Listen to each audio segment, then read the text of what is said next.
So when we add and subtract fractions, sometimes they're going to have negatives in them, and we'll be applying our integer rules and our fraction rules at the same time. So this is the basic algebraic rule for fractions written out. When you have two fractions that have the same denominator, you add the numerators and you keep the denominator. We know this very well. Just like with subtraction. If you have two fractions with same denominators and you subtract them, then you're going to subtract the numerators and keep the denominator. Only we change our subtraction to adding the opposite. So now let's dive into some problems. Let's say we have a problem like 5 1/4 minus 2 1/3. Well, we're going to change all subtraction to addition. And then we're going to use our integer rules to determine the operation. So that's our first step once we change all subtraction to addition. So I'm going to look at this problem once I change it to addition. 5 1/4 plus negative 2 1/3. I'm going to ask myself, what actually happens here? Well, we're adding different signs. So when you add different signs, you're actually going to subtract. And then we look at the signs. Well, we have more positives than we do negatives. Therefore, our answer will be positive. So we're really going to subtract these two numbers. And the answer is going to be positive.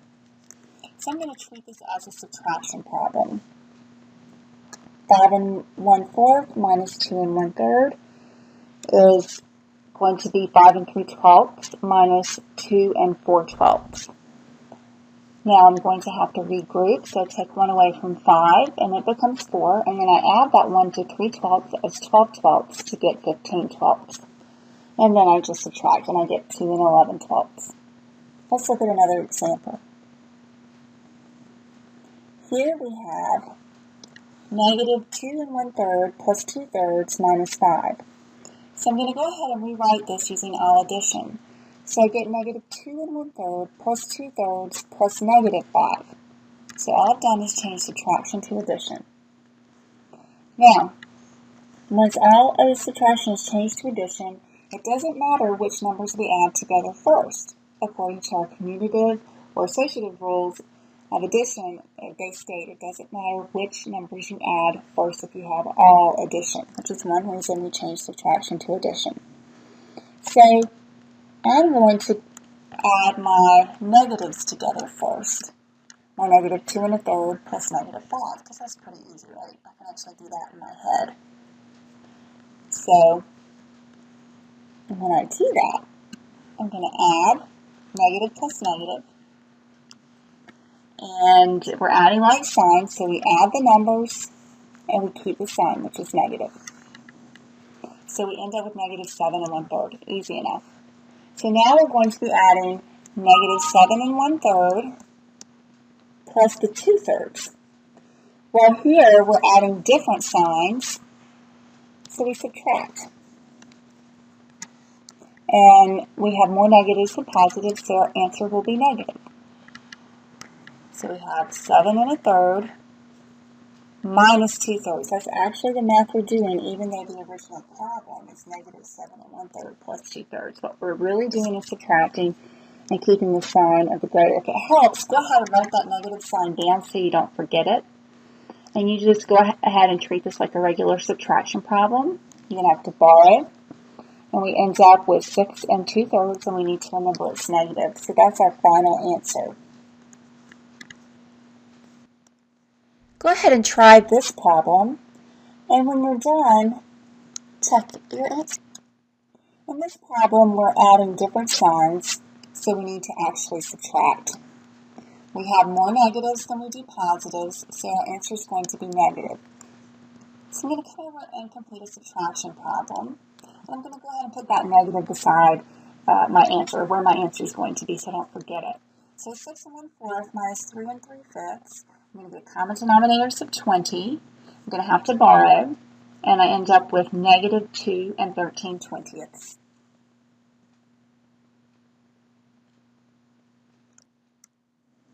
Now we're going to work with addition of fractions where we have variables within the fractions.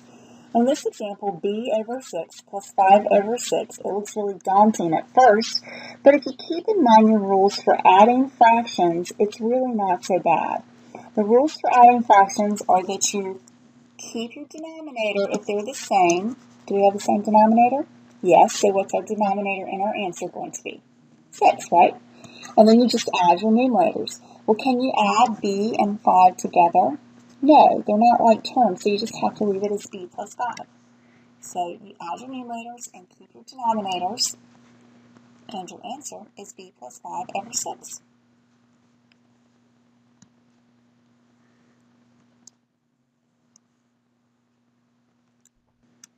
And number 2, you're going to do the same thing. Keep your denominators, subtract your numerators, but change it to addition first. Give that one a try.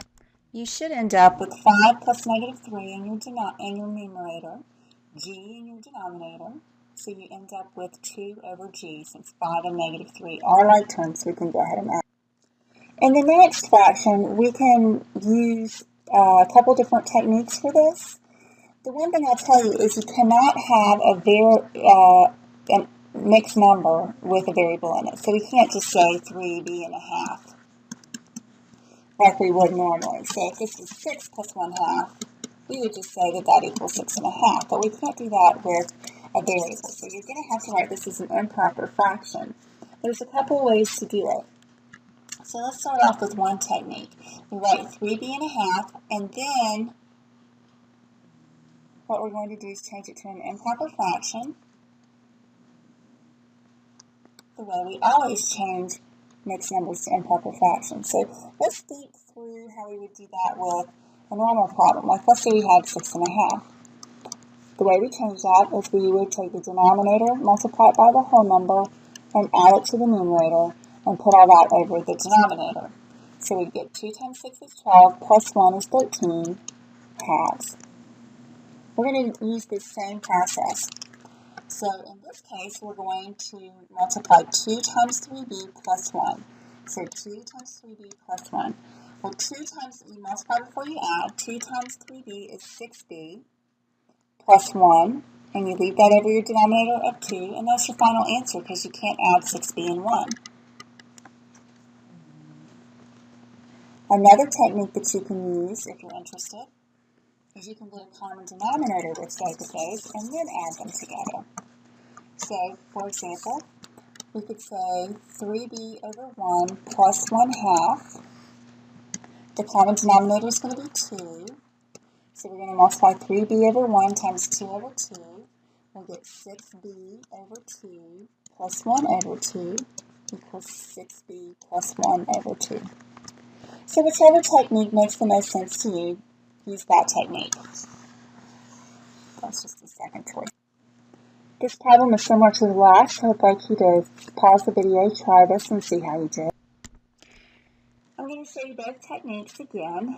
In this first technique, I'm just getting the common denominator. So I'm using the second technique I showed you before. So I'm getting a common denominator of 3. Remember that I have to put x over 1 before I do that.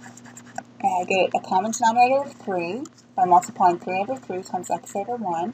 I get 2x plus 3x over 3, and that equals 5x. Add the numerators, keep the denominator. The other technique was taking the fraction 2x plus 3 over 3 plus x and changing it to a mixed number, so that would be x and 2x over 3. And then you multiply 3 times x plus the 2x and leave it over the denominator, so you get 3x plus 2x, and that also equals 5x over 3. Either one of those techniques is fine.